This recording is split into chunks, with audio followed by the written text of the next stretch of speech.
ঠক ঠক শব্দে এগিয়ে চলছে 10 লাখ টাকার নৌকা তৈরির কাজ। নেহায়েত মনের শখ পূরণ করতে 100 হাত লম্বা বাইচের নৌকা বানান দেলোয়ার আকন। নৌকায় মনে করেন প্রায় 10-10.5 লক্ষ টাকার মতো আমার খরচ হয়েছে। ছোটবেলায় নৌকা বাইচে দেখে মাঝি হওয়ার প্রবল আগ্রহ জাগে দেলোয়ার আকনের। পরে বাইচে অংশ নিতে নিতে রীতিমতো নেশায় পরিণত হয় তার। দেশের ঐতিহ্য ধরে রাখতে তাই নতুন উদ্যমে নৌকা তৈরির সিদ্ধান্ত নেন ষাটোর্ধ্ব দেলোয়ার আকন। ভাই ব্রাদার যারা আছে এরা বলবো যে কি করে আপনি না করলে এই জিনিসটা হয় না। বাইশটা যাইতেছে গাছে তোর এটা ধরে রাখার জন্য আপনি চিন্তা ভাবনা করেন।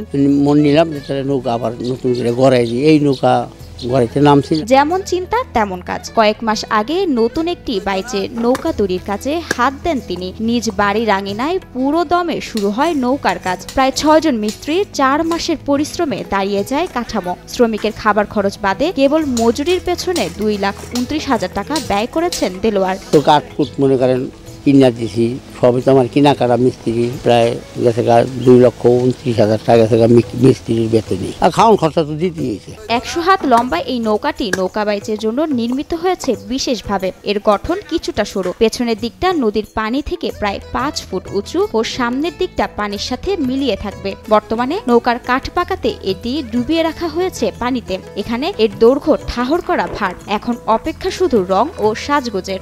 নৌকা বুড়াইয়া রাখছি, তো আগামী বুধবার দিন নৌকা জাগামি বাইবাজার ডাকগুলি পাওয়া যায়, আহে সবার মনে আনন্দ। এই নৌকা ভালোবাসি, নৌকা ভালোবাসারই এই মনে করেন আমার মন থেকে আমি এই নৌকাটা গড়েছি। তবে এটি তার বানানো প্রথম নৌকা নয়। 12 বছর আগে তৈরি করেন 80 হাতের আরও একটি বাইচের নৌকা। সেটি দিয়ে মাদারীপুর, গোপালগঞ্জ, শরীয়তপুর, ফরিদপুর সহ দেশের বিভিন্ন জেলায় নৌকা বাইচে অংশ নিয়ে বিজয়ী হয়েছিলেন তিনি। নৌকাটি অকেজো হয়ে যাওয়ায় দীর্ঘদিন দূরে ছিলেন নৌকা বাইচ থেকে। উনি 12 বছর আগে একটি নৌকা বানিয়েছিলেন। ওই নৌকাটা কালের পরিবর্তনে বিভিন্ন সময় অকার্য হওয়ার কারণে কিছুদিন যাবৎ নৌকা বাইচ বন্ধ ছিল। এই নৌকা বাইচ বাংলাদেশের ঐতিহ্য একটা ধরে রাখার জন্য উনি আবার একটা 110 হাত পরিমাণ নৌকা বানিয়েছেন। তার এই নৌকা বানানো দেখতে যেমন ভিড় করেছেন অনেকে, তেমনি এর সৌন্দর্য দেখে প্রশংসা করে এলাকাবাসী ও দেলোয়ারের পরিবারের সদস্যরা। এখন এমনই ফুরফুরে মনে থাকবে সবাই। বসুন্ধরা টয়লেট্রিজ, ফুরফুরে মন সারাক্ষণ। বিরাট একটা নৌকা বানাইছে 110 হাত। ওইটা অনেক বিভিন্ন লোকে দেখতে আসে, আমরাও দেখতে গেছি।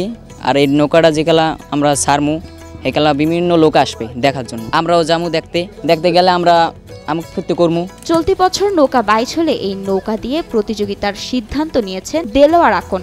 মাদারীপুরের উল্লেখযোগ্য নদ নদী পদ্মা, আড়িয়ালখা, কুমার ও পালরদি সহ আশেপাশের কয়েকটি জেলার যেখানেই নৌকা বাইচ হবে সেখানেই অংশ নেবেন তিনি। এই নৌকা দিয়ে দেশের বিভিন্ন প্রান্তে নৌকা বাইচ প্রতিযোগিতায় যেতে চান বৈঠারা। চাচাই নতুন করে নৌকা বানাইছে 100 হাত লম্বা দেয়া, এখানে যেখানে বাইচা এনে আবার আমরা জামু। আমরা সবাই বাইজে যামু, ভাই বেড়াদের লেয়া, আত্মীয় স্বজন লেয়া আনন্দ ফুর্তি করুম। যে কোনো জায়গায় বাইজক সেই জায়গায় যাইমু। আল্লাহর রহমত ফার্স্ট হইতে চাই।